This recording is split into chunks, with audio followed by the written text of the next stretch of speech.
Okay, guys, thanks for adjusting here with a short week, getting us here after practice, but appreciate you covering us as always. A couple things before we get started. First, huge congratulations to Coach Ferentz. Breaking the all-time Big Ten wins record is quite an accomplishment, and he's one of the guys that I respect the most in coaching, and I think that's kind of universal in our business. He's done it really well for a really long time. So, congratulations. The consistency that he's demonstrated as the head coach there at Iowa. Just in the last 10 years, right? When you get ready to play somebody, you get a lot of information, obviously, and one of 5 teams in the country that have won at least 8 games in the last 9 years. There's only 5 of them in all of America. So, again, when you play his teams, they're tough, they're disciplined, they're smart, they're well coached. And they're never going to lose the game. You're going to have to go beat them if you're going to win, and that's quite a challenge. When you look at them, it's a really good football team.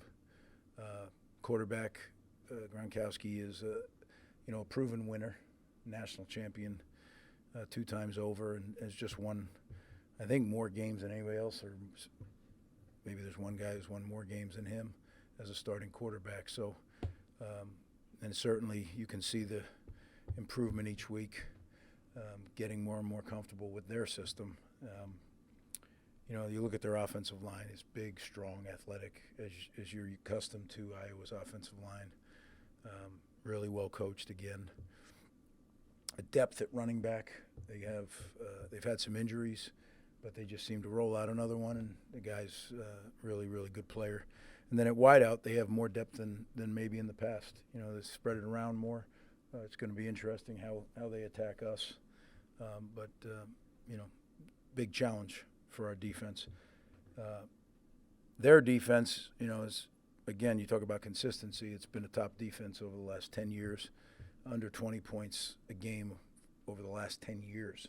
You talk about consistency, right? And right now they're top 5 defense in the country, so we certainly have our hands full going against them.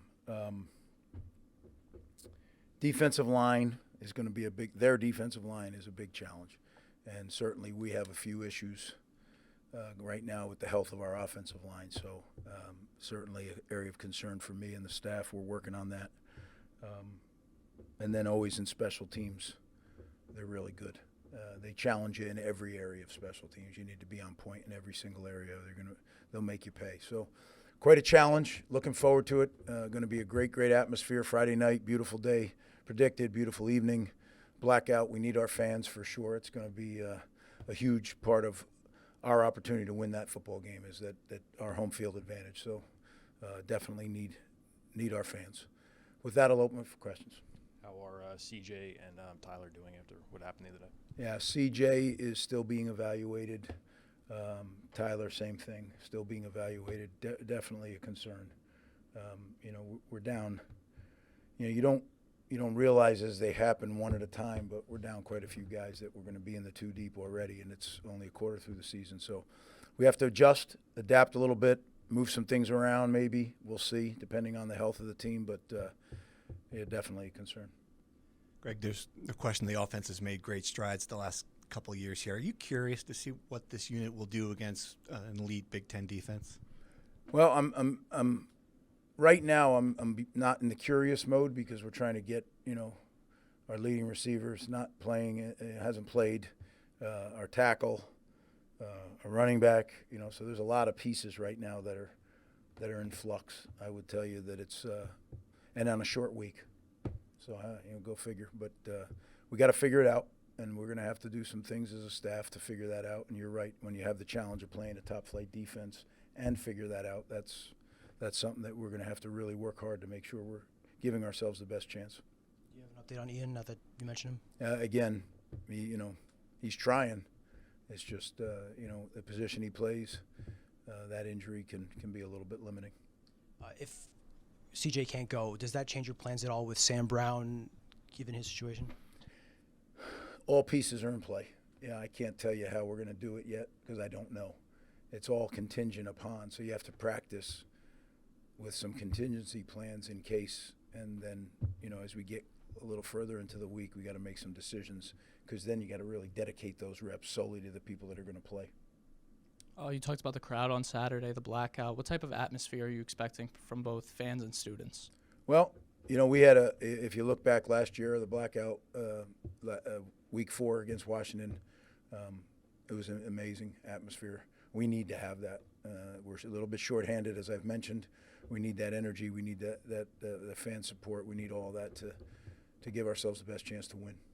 Coach, you've seen the defense take strides in the past few weeks. Where do you think they are at going against your first Big Ten opponent, and what do you expect in that game? Again, we're a work in progress, as I've said, but now the picture kind of changes a little bit. So yes, they do gun run, but they also do pro style under center, right? So there's kind of like 2 different offenses you have to prepare for, and then the quarterback. When you watch him run, he reminds me of Johnny Langan. He's 6'2", 235, and he hits it down in there. It's physical. Now, it's not like they're running him a lot, but when they do, it's important, and he gets the job done. So we have to account for every phase of their offense, and that's a challenge when there's good players. And what really makes them tick, that offensive line is physical, they're big, and they're extremely well coached. You're not going to fool them. So you're going to have to one-on-one, man-for-man, hold up, and that's a challenge. Have you seen Ja'Shawn Benjamin take advantage of his opportunities from the offseason now, especially if he needs to take on a bigger role if CJ's banged up? Yeah, Benji's done that since the day he's been here. We chose to redshirt him last year, but he's a great competitor. He's a really good running back. He's got great vision, can change direction on a dime, and we're going to need him more now. You talk about Coach Kirk Ferentz and your admiration for him. Iowa's a developmental program, much like you guys. Do you see them somewhat as a model in terms of that pipeline, the way they always seem to reload? I did when the first time we were here. I looked at them as a program that we would like to emulate. And, again, you can't live in the past. My regret is that I left. If we hadn't left, who knows, we might be that program today. But we're not, right? We are where we are, so we have a lot of work to do, and that's really my focus now. Mo Giwa, what have you seen from him in this last game, and then what made you go after him in the portal? Well, Mo's a big, athletic offensive lineman, but it was a huge step up in competition. And, he went in there and battled Saturday.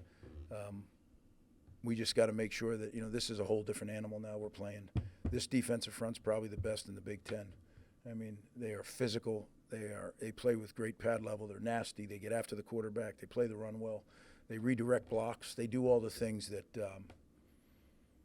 are hard. So we have to be on point on the offensive line. So if Mo gets the opportunity, he's going to really have his hands full.